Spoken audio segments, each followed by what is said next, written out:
Direktur Jenderal Imigrasi Silmi Karim memberikan penghargaan terhadap 16 orang petugas imigrasi di Bali, yakni Kantor Imigrasi Kelas 1 TPI Denpasar dan Kantor Imigrasi Kelas 1 khusus TPI Ngurah Rai pada Minggu 2 Juli 2023. Penganugerahan penghargaan diberikan atas apresiasi kerja para petugas imigrasi yang telah berhasil meringkus buronan Interpol asal Kanada berinisial SG 50 tahun yang merupakan terduga tindak pidana pemalsuan dan penipuan di Kanada.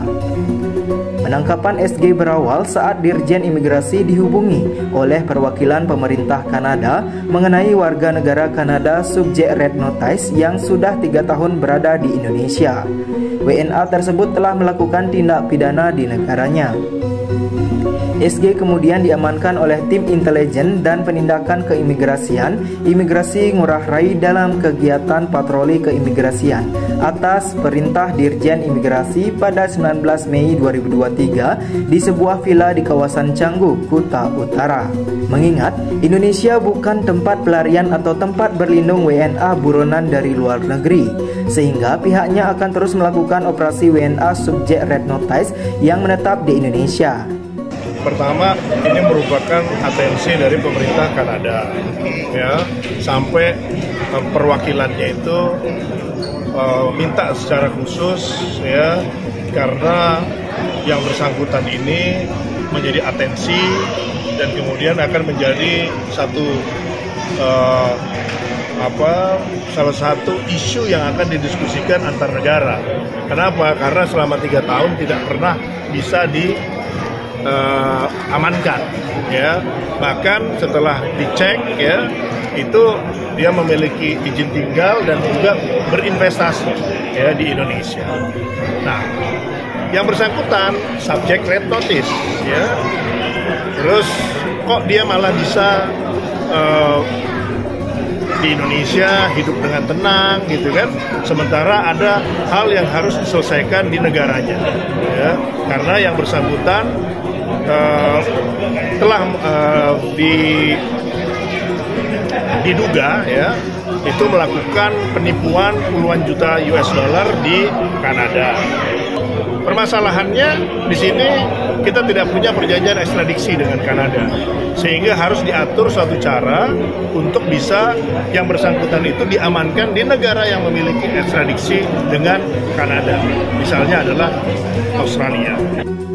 Atas prestasi tersebut, Direktur Jenderal Imigrasi Silmi Karim sangat mengapresiasi kinerja petugas imigrasi di Bali yang berhasil mengamankan WNA subjek Red Notice Interpol berkat kerjasama yang baik antara imigrasi, Polri, dan NCB Interpol dalam pengamanan buronan internasional tersebut.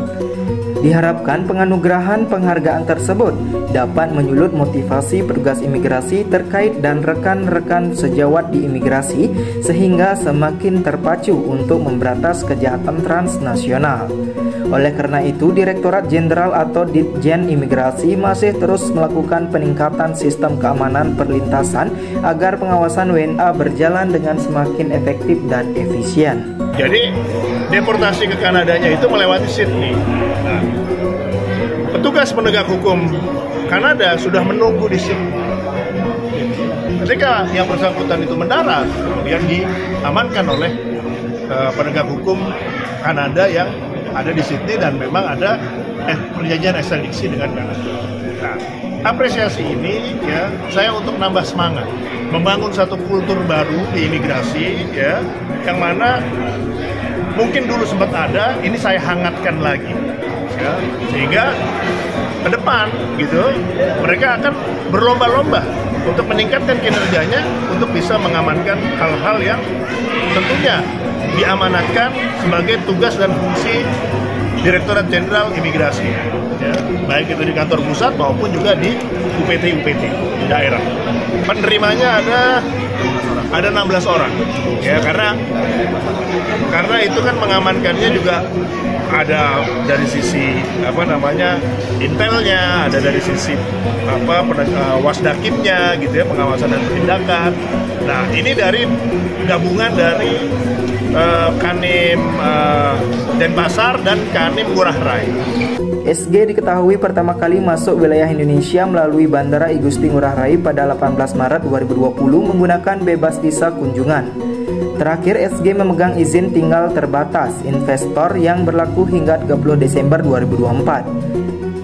Kemudian, Imigrasi Ngurah Rai berkoordinasi dengan Kedutaan Besar Kanada di Indonesia untuk memproses pendeportasian SG yang dilakukan melalui tempat pemeriksaan imigrasi Bandara Internasional I Gusti Ngurah Rai pada Minggu 4 Juni 2023. Mengingat tempat pemeriksaan imigrasi atau TPI di Indonesia sudah terintegrasi dengan Interpol Global Police Communication System. Lantaran ICGS ini adalah jaringan komunikasi global Interpol yang bekerja selama 24 jam sehari dan 7 hari dalam sepekan.